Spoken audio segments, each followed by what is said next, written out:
My name is Taylor Brennan. I'm 27 years old. I'm an ER night shift nurse, and I used to believe that paying your own way meant you were safe. I was wrong.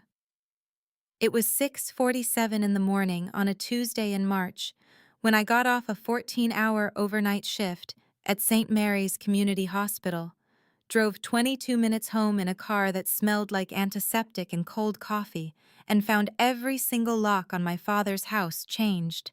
My key didn't turn. I tried it 3 times. 4. I stood on that porch in my scrubs with dried blood on my sleeve, not mine, a patient's, and a tote bag full of meal-prepped food I'd cooked on my one day off. And I knocked. Then I rang the bell. Then I knocked again. It was 40 degrees outside, and I'd been awake for 19 hours. My father opened the door. He didn't look surprised to see me. He looked like he had been waiting. The locks were changed, I said. I know, Brian Brennan said. I live here. You did, he said. I stared at him. Dad, what is going on? I just got off a shift. I've been on my feet since 5 o'clock last night. I need to. Margaret needs that room. He said it the same way you'd say the sky is blue, like there was nothing left to discuss. What? Derek is moving in. He needs a home office. Margaret's room isn't big enough. Something cracked open in my chest. Derek? Margaret's fiancé? You're giving my room to Margaret's fiancé? My father tilted his head slightly, the way he always did when he thought you were being unreasonable. It's my house, Taylor. I've always been very clear about that. It's your house that I've been paying $1,200 a month to live in for 3 years. I've been zelling you every single first of the month. I have the records right here. That wasn't rent. His voice dropped low and flat. That was you helping with the mortgage. That's what family does. I felt my jaw tighten. I have texts from you asking me for it on the first. I have, Taylor, He cut me off with my name the way you'd cut someone off at the knees. You have always had a way of making everything about money. Your grandmother did the same thing. Don't bring Grandma Mia into, your things are on the lawn. I looked past him, and there they were. A pile of garbage bags and 2 boxes sitting on the front lawn in the early morning light, my lamp knocked sideways on the grass, the shade bent, the lamp Grandma Mia had given me. I felt my stomach drop 6 floors. You put my things on the lawn, I said quietly, in bags so they wouldn't get wet. He said it like he deserved a thank you. Dad, this is illegal. You have to give 30 days notice. You can't change the locks on a tenant without. You're not a tenant. His voice got colder with each word. You're my daughter, and you're embarrassing yourself. I'm embarrassing myself.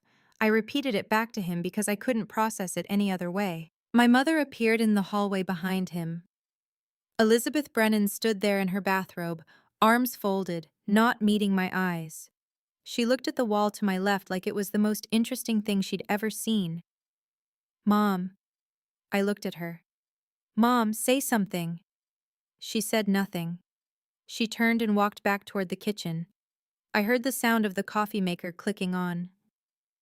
My father looked back at me with something in his eyes I can only describe as relief.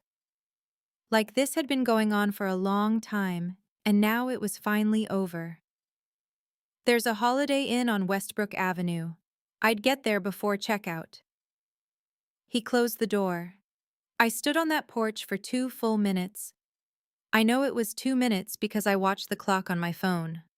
I was too tired to cry, too shocked to move. The sun was barely up and my tote bag was still over my shoulder, and somewhere in my chest, something that had been held together with hope and habit, and the idea that family meant safe, that thing quietly snapped. Before I go on, if stories about standing up for yourself mean something to you, please hit like and subscribe and tell me in the comments where you're watching from right now.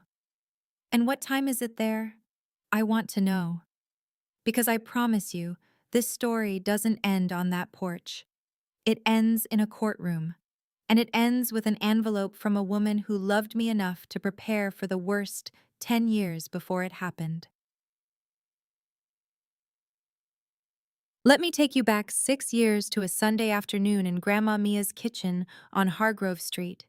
The house with the yellow shutters and the cracked concrete driveway she'd been meaning to fix since 1987. I was 21.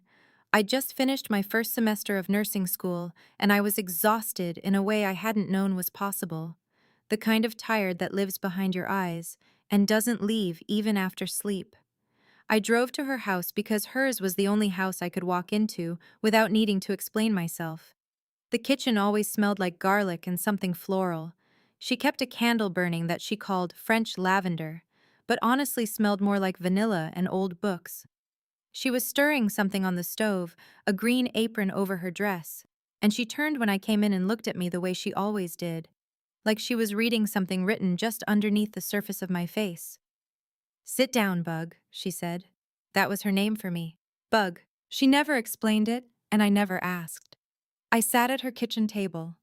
She set a bowl of soup in front of me and sat down across from me and said, "Tell me." I told her everything. About how my father had already started suggesting I needed to pay my own way. About how Margaret, who was 17 at the time, wasn't paying anything, wasn't working, wasn't expected to, and never would be. About how my mother just smiled when I raised it and said, "You know how your father is, sweetheart." About how I already felt like a tenant in my own childhood home, not a daughter. Not quite. Grandma Mia listened without interrupting. She was the only person in that family who ever listened like that. When I finished, she reached across the table and covered my hand with hers.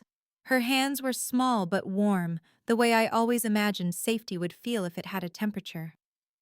"I need to tell you something about your father," she said. "Years ago, before you were born, he did the exact same thing to his brother, my son Robert. Changed the locks on him after Robert had been paying to live there, called it family help. Robert had no proof. He had nothing." She paused. "I could not protect Robert in time. I was not going to let that happen twice." I didn't understand what she meant. Not fully, not yet. She squeezed my hand. "Keep every receipt, Bug, every record, every text message, every payment. Don't ask why. Just do it. And know that when the time comes, and I believe it will, you will not be standing alone." I promised her I would. I kept that promise. I didn't know, at 21, that I was building a case that would eventually walk into a courtroom and change everything. Grandma Mia passed away 14 months later. Heart failure, quietly, at home, which is exactly the kind of exit she would have chosen. I found out she'd left me her lamp, the amber one that sits on my nightstand, the one with the slight lean to the shade that I've always loved. I thought that was the gift. I was wrong about that too. For 3 years after that conversation, I did what she told me. I moved into my father's house officially at 24 because my rent near the hospital had jumped to $1,800, and my father had offered the room at $1,200 a month. He framed it as generosity. You help us out, we help you out. Family. So I zelled him $1,200 on the first of every month for 36 months. I labeled every single transfer the same way.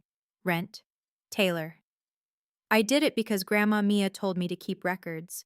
I did it automatically, the way I charted medications, the way I time-stamped every patient note. Precision kept people alive in my job. I decided to apply the same logic to my own life. I worked the overnight shift at St. Mary's, typically 5 p.m. to 7 a.m., sometimes pushing to 8 when the ER was slammed, which was most nights. Trauma Tuesdays, we called them, though honestly every night in that ER deserved its own name. I came home smelling like the hospital. I slept during the day. I meal prepped on Sundays. I paid the cable bill because the internet kept cutting out, and my father said he'd look into it but never did. I paid that too. I paid the water bill once when it went 30 days past due, and my father shrugged and said he'd been busy. In that house, Margaret didn't pay for anything. She was 22, 23, 24 in those years. Old enough. She worked at a boutique part-time and spent weekends with Derek, her fiancé. a man who had the specific energy of someone who had never once been told no. My father loved Derek, called him the son I never had at Thanksgiving with exactly enough volume that I could hear it from the kitchen. I told myself it didn't matter. I was building something. I was saving money. I had my records. What I didn't know was that my father had started calling my rent payments something else entirely. To the extended family, to aunts and uncles and cousins and whoever else was listening, he had a different story. Taylor's going through a rough patch. We're helping her out. She lives here and contributes a little. She's very grateful. That was the version. And because no one in my family had ever asked to see a Zelle receipt, that was the version everyone believed. The first time I heard it repeated back to me was at a birthday party for my cousin Dylan in April, about 6 months before the lockout.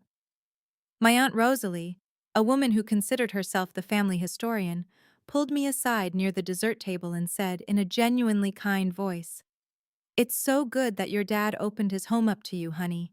I know things have been hard." I smiled. I said something polite. My face felt like it was made of very thin glass. But I kept my records, and I waited. I checked into the Holiday Inn on Westbrook Avenue that Tuesday morning. Room 114, $89 a night, which I could afford because I'd been careful, meticulous, with money, the way people are when they've learned that security is something you build yourself. I sat on the edge of the motel bed with my tote bag in my lap and pulled up 3 years of Zelle transfers on my phone. 36 payments. Every one labeled rent, Taylor. 36 times my father had accepted money I called rent and said nothing. 36 months of silence that he now wanted to retroactively rename family help. I photographed every screen. Then I called my nursing licensing board and got a copy of my license emailed to me within the hour. Then I logged into the hospital's shift system and forwarded myself the last 36 months of timesheets, badge swipe logs, paycheck stubs. I wasn't sure what I was building yet, but I kept building. The next morning I called my mother. She answered on the second ring, which surprised me.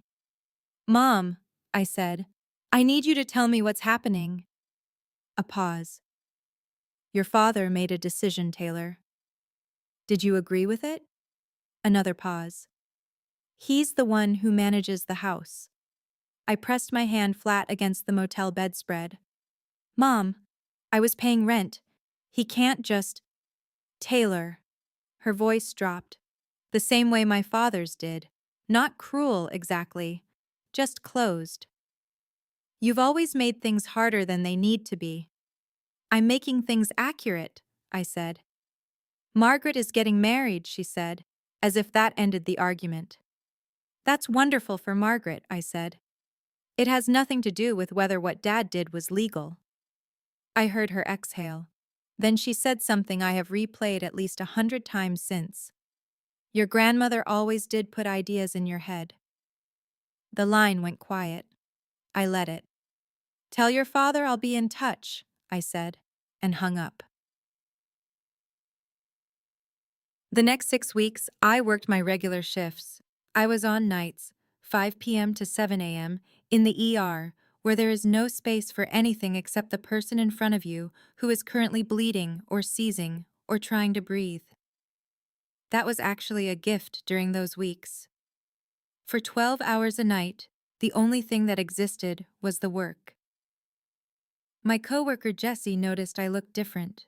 We'd worked the same rotation for 2 years, and she had the perceptiveness that I think all ER nurses eventually develop, the ability to read a face the way you read a monitor.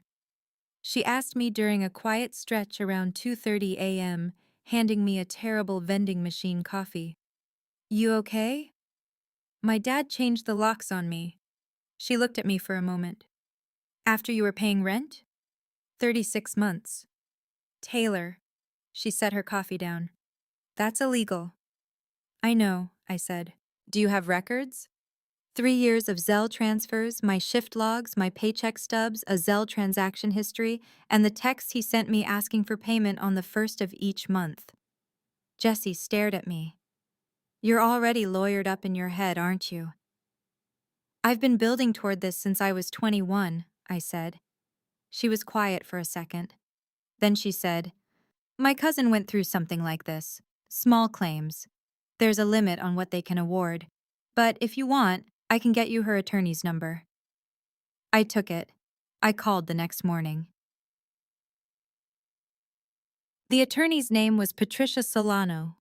She had an office on Caldwell Street, second floor, with a waiting room that smelled like pine cleaner and had a cactus in the corner that looked very tired. She was 61 years old, wore her reading glasses on a beaded chain, and within 15 minutes of meeting me had said, "This is cleaner than most cases I see." I spread everything on her desk. 36 Zelle screenshots, the texts from my father, 6 separate messages, timestamps and all, reading, "Hey Taylor, first of the month," or "Taylor, rent due." My hospital shift logs for the same 36 months, my paycheck stubs, the photo I'd taken of my belongings on the lawn, the 3 garbage bags, the bent lamp. "He's calling it family help now?" she asked. "Yes," she tapped her pen on the desk. "But he accepted money every single month and said nothing about it being optional." "Correct. And he changed the locks without 30 days' notice?" "I was at work. I found out when I came home." Patricia wrote something down. "Small claims gives you a cap, $10,000 in this state plus penalties. It won't cover the full $43,200. But," she said, looking up, "a win in small claims creates a record. And a record means, among other things, that when someone files a complaint with the IRS about unreported rental income, there's documentation to back it." I sat very still. Unreported rental income. 36 months at $1,200 a month is $43,200. If he didn't report it, he didn't, I said. I was certain of that. My father did not report extra income. He complained about the IRS on a semi-annual basis and had on more than one occasion called them a criminal organization. "Then that's a separate problem for him," Patricia said. "My job is to get you what small claims allows. The rest," she said, "tends to follow on its own." I left her office on a Thursday afternoon at 4:17 p.m. feeling not triumphant, not yet, but something adjacent to solid, like the ground under my feet had thickened slightly. 2 weeks after I filed, my father came to the hospital. I don't know how he knew my shift. He might have known my schedule from years of living together, or Margaret might have told him. Either way, he showed up in the lobby of St. Mary's ER at 9:15 on a Wednesday night while I was at the nurse's station reviewing discharge paperwork. I looked up and there he was. Brian Brennan, in his good jacket, the charcoal one he wore when he wanted to appear reasonable, and he was already scanning the room. He found me. He walked over. "Taylor." He said my name like an announcement. I set down my papers. My hands were steady. "Dad, this is my workplace. We need to talk." He looked around at the 2 nurses at the desk. Jessie was one of them, and a young resident who'd looked up from his chart. He didn't lower his voice. If anything, he seemed energized by the audience. "You've been telling lies to a lawyer. That's embarrassing. For the whole family." "I've been telling facts to a lawyer," I said quietly. "You took money we gave you to help you." He caught himself, then continued louder than before. "You're twisting what was generosity into something ugly, and I want to know what you want. What do you actually want, Taylor?" I looked at him. The lobby hummed, the low beeping of monitors down the hall, the squeak of a gurney wheel somewhere, the ordinary chaos of a Wednesday night ER. "I want the $43,200 you accepted from me over 3 years, I said. "The money I labeled rent every single month, the money you texted me reminders about. That's what I want." His jaw tightened. "That is not what that was. Your texts say differently. You were living in my house, paying rent, in my house, which you changed the locks on without notice. I don't know what you think you're going to accomplish." His voice rose just enough that the resident set his chart down completely. I don't need to accomplish anything, I said. I have documentation. You had 37 months to ask me to call it something else. You didn't. That's not my problem anymore. Something moved across his face then. Something that looked almost like surprise, like he'd prepared for a fight and I'd handed him a spreadsheet instead. He opened his mouth, closed it. Then he said the line he'd been using on me my entire life, the one that was supposed to end every conversation. You are the most ungrateful child I have ever raised in my life. He'd said it at 19 when I'd enrolled in nursing school instead of business, at 22 when I'd moved out for the first time, at every birthday and holiday where I had failed to perform the specific variety of gratitude he required. Ungrateful. It was the word he kept in his pocket, like a key. I didn't feel anything when he said it. That was new. Okay, I said, and picked up my paperwork. Excuse me? Okay, I said again. I heard you. I have to get back to work. He stood there for another moment. Jessie, to her credit, found something very urgent to do in the supply closet. The resident had gone back to his chart, but his shoulders were rigid with the specific tension of a person pretending not to listen. My father left. The automatic door slid closed behind him.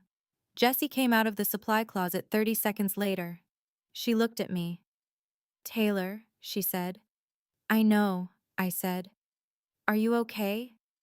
Something had shifted inside me, small and final, like the last piece of a broken bone setting itself. Yeah, I said. I actually am. 3 weeks before the court date, I was in my motel room on a Sunday. I'd moved to a longer stay extended motel on Birchwood Road by then, $620 a month, which my hospital salary covered easily, when there was a knock at my door. I looked through the peephole. A man I didn't recognize, 60-something, in a beige coat, holding a manila envelope. I opened the door. Yes? Ms. Taylor Brennan? Yes. He held out the envelope. My name is Gerald Finch. I was your grandmother's attorney. I've been holding this for you. He paused. She asked me to wait until you needed it, based on some things I've been made aware of recently. The court filing, the situation with the property. I believe that time is now. I took the envelope. My hands had started shaking, the way they'd shaken the morning I found my belongings on the lawn, except this time it wasn't cold or fear. I don't know exactly what it was. She wrote it herself, Gerald said, about 14 months before she passed. She was very specific about the timing. He left me his card and walked back to his car. I closed the door. I sat down on the edge of the bed. The envelope was sealed with tape over the flap, and in Grandma Mia's handwriting, small, precise cursive, it said, "For Taylor, when the time comes." I held it for a long moment. Then I opened it carefully, the way you open something you know you're going to want to save.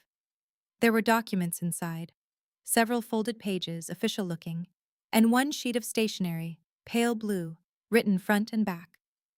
I set the documents aside. I read the letter first. Dear Taylor, if you're reading this, then I'm gone, and your father has already done what I always knew he would do. He did the same thing to my son Robert in 1994, changed the locks, called it a misunderstanding, dared Robert to prove otherwise. Robert couldn't. I have never forgiven myself for that. Do you remember the Sunday I made you soup on Hargrove Street and told you to keep your receipts? I told you that you wouldn't be standing alone. I meant it, Bug. Gerald Finch's office is at 840 Caldwell Street, Suite 12. He has known about this envelope since November of the year I made it. He has been waiting for the right moment. The document I've left with him is an affidavit, sworn, notarized, that I collected from your Uncle Robert and two neighbors of ours who remember what your father did in 1994.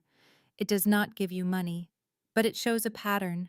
Courts care about patterns. Inside this envelope, a notarized copy of my personal financial records, showing that in 1994, your father accepted $8,400 from Robert, then claimed it was family help, the same phrase he used then that I suspect he is using now.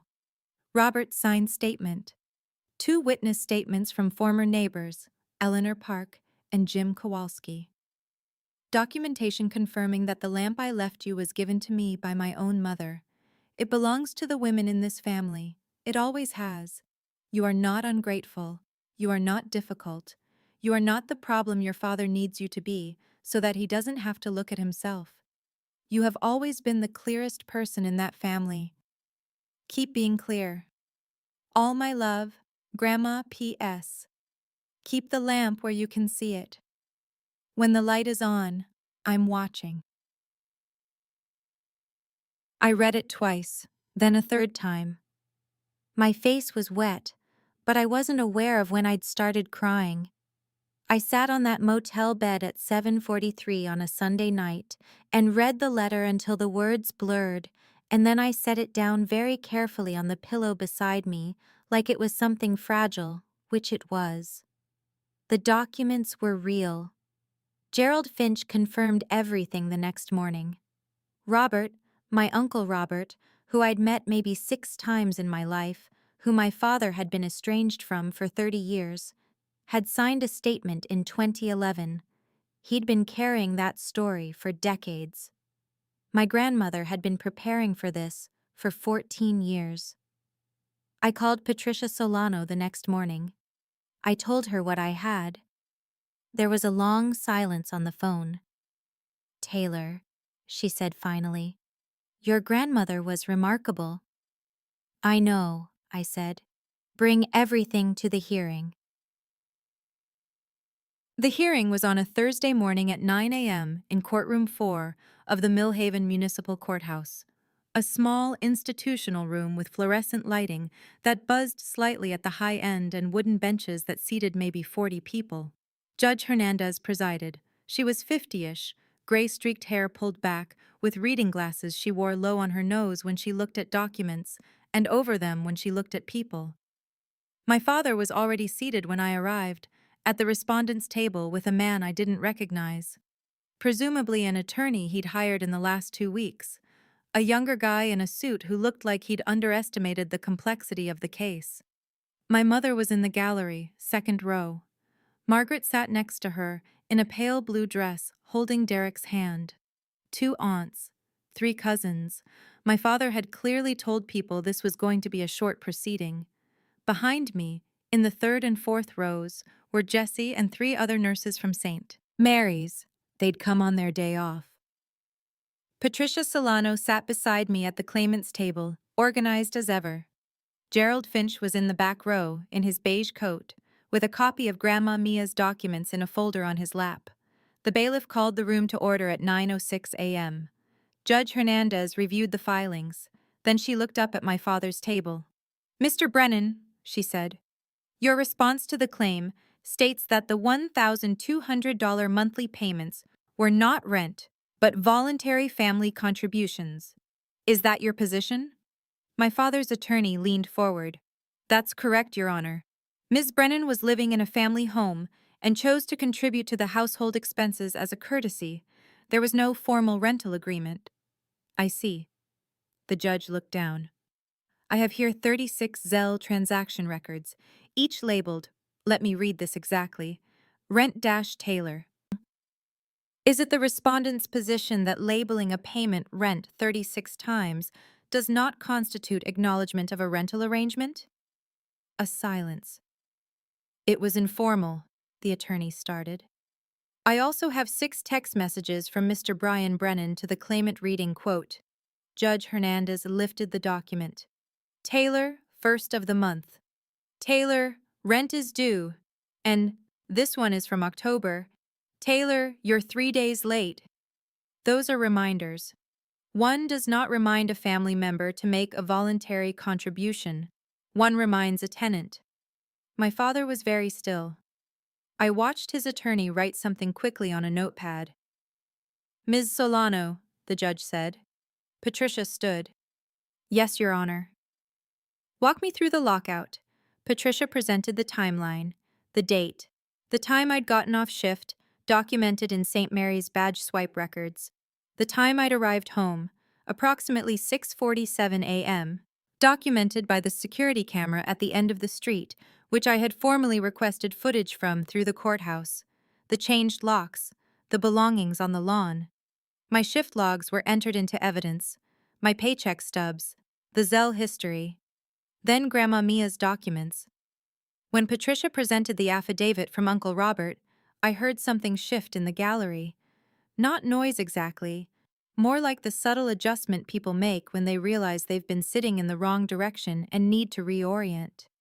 Your Honor, Patricia said calmly, the respondent's behavior here is consistent with a documented pattern going back to 1994, in which Mr. Brennan engaged in the same informal rental arrangement, then denied its legitimacy when convenient. My father's attorney was on his feet. Objection. This is a character reference. It's an affidavit from a direct witness to prior conduct, Patricia said, still calmly. It establishes a pattern of behavior. Judge Hernandez looked at the documents for a long moment. Then she looked at my father. Mr. Brennan, she said, do you dispute that your daughter paid $1,200 per month for 36 months? She contributed to the household. Do you dispute that she paid $1,200 per month for 36 months? The judge repeated. The same words, the same tone. My father looked at his attorney. His attorney gave a microscopic shake of his head. No, my father said. Do you dispute that you changed the locks without providing 30 days written notice? A pause. She wasn't technically. Do you dispute the fact of the locks being changed without 30 days written notice? His jaw tightened. No. Thank you. Judge Hernandez wrote something down. The room was very quiet. The fluorescent light buzzed. Then my father did the thing. The thing I think he had spent the entire proceeding trying not to do. The thing that no one coached him into, but that he could not contain. He leaned toward the microphone. She's been trying to destroy this family for months, he said.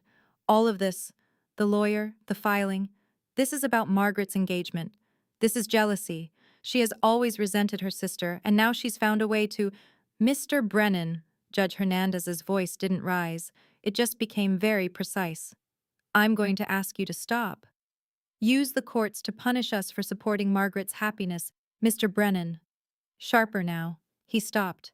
His attorney's hand was on his arm. The gallery was completely silent. I watched my Aunt Rosalie, the family historian, the one who told me it was so good that my father had opened his home to me, press her hand flat against her collarbone. Her expression was something I'd never seen on her face before. It was embarrassment, but underneath it was something worse. Recognition. She's jealous, my father said again, quietly, like he couldn't help it. 2 rows back, I heard my cousin Diane whisper something to her husband. I couldn't hear the words. I heard the tone. Judge Hernandez looked at my father for a long, careful moment. Then she looked back at her documents. She wrote for almost 90 seconds. The room waited. I find in favor of the claimant, she said. The court awards $10,000 in damages plus $1,200 in court fees. I'm also noting for the record, not as a ruling but as an observation, that the financial records presented today may be of interest to other parties. Mr. Brennan, you are obligated to satisfy this judgment within 30 days. She set down her pen. This court is adjourned. I walked out of courtroom 4 at 10:22 a.m. into a narrow courthouse hallway that smelled like industrial floor cleaner and old paper. Patricia was beside me. Jessie was right behind. I didn't say anything for a moment. There was too much to process. The number, the record, the look on my father's face, the sound of my aunt's breath catching in the gallery. You okay? Jessie asked. Yeah, I said. And I meant it the same way I had in the ER lobby 3 weeks ago. Not as a social courtesy, but as an actual fact. My father came out into the hallway a moment later. He looked older than he had this morning, which I hadn't expected. Margaret was behind him, not holding Derek's hand anymore. My mother was behind her, eyes down. He looked at me. I looked at him. I didn't have a speech. I didn't have a line. I had made a decision months ago that I was not going to perform anything in this hallway. Not forgiveness, not triumph, not grief. I was going to tell the truth, and then I was going to leave, because the truth was the only thing I'd ever had that belonged entirely to me. I didn't do this to hurt you, I said. I did this because what happened was wrong, and I had documentation. Those are the only two reasons. He didn't answer. I walked down the hallway. Patricia walked beside me. Jessie and the other nurses followed. Gerald Finch, in his beige coat, nodded once as I passed him near the exit. Outside, the sky was white and cold, and the parking lot was bright with morning light. I stood on the courthouse steps and breathed. 6 weeks after the hearing, an IRS audit notice arrived at my parents' house. I know because my cousin Diane texted me. She said, "I'm sorry it took me this long to see what was happening. I hope you're okay." I am told my father spent 3 weeks trying to find paperwork he'd never kept. Margaret and Derek postponed the wedding. My mother said very little, which is how I know it was serious. These are all secondhand accounts. I was not there. My father satisfied the court judgment on day 29 of 30. I received a check for $11,200. I deposited it the next morning, and then I sat in my car in the bank parking lot for 10 minutes not doing anything, which is my version of celebration. I never heard the words ungrateful daughter directed at me again. Whether he stopped saying them or just stopped saying them to people who told me, I can't confirm. Either way, they stopped landing. 8 months after the courtroom, I moved into a one-bedroom apartment on the third floor of a building on Larkin Street. It has wide windows that face east, so the morning light comes in strong and flat, the kind of light that makes every ordinary thing look deliberate. I have a small kitchen table and a rubber plant that's doing better than it has any right to in a north-facing corner, and on my nightstand there is a lamp. Amber glass, slight lean to the shade. I keep the light on most evenings. I don't do this consciously anymore. It's just part of how I set up the room. I'm still working nights at St. Mary's. I've started preceptoring new nurses, taking on the first years, walking them through the ER the way someone once walked me through the hospital's documentation system and said, "Precision keeps people alive here." I believe that still, in the ER and everywhere else. I have a coffee maker that I actually like and a bathroom where no one leaves their things on my counter. It is enough. It is more than enough. It is mine. If you're watching this and you have been letting someone rename the truth because it was easier than the fight, I want to say something specific to you. Not believe in yourself. Not you deserve better. Something more concrete than that. Documentation is not distrust. Keeping your Zelle receipts is not paranoia. Logging your own history is not pettiness. It is the act of a person who understands that the story will eventually need to be told, and that the version told by the person with the most power wins by default, unless you have records. My grandmother understood this. She kept records for me for 14 years. Not because she was angry, because she was clear about who my father was, and she loved me enough to prepare for the worst while hoping she was wrong. She was not wrong.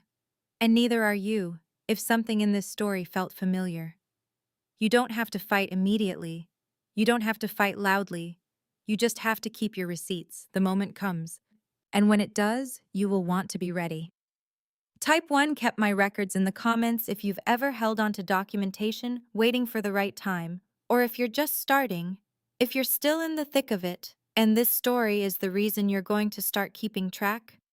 Type starting now. Both are exactly where you need to be. Both are brave. If this story meant something to you, check the description for more stories like this one. Thank you for being here. Take care of yourselves this week.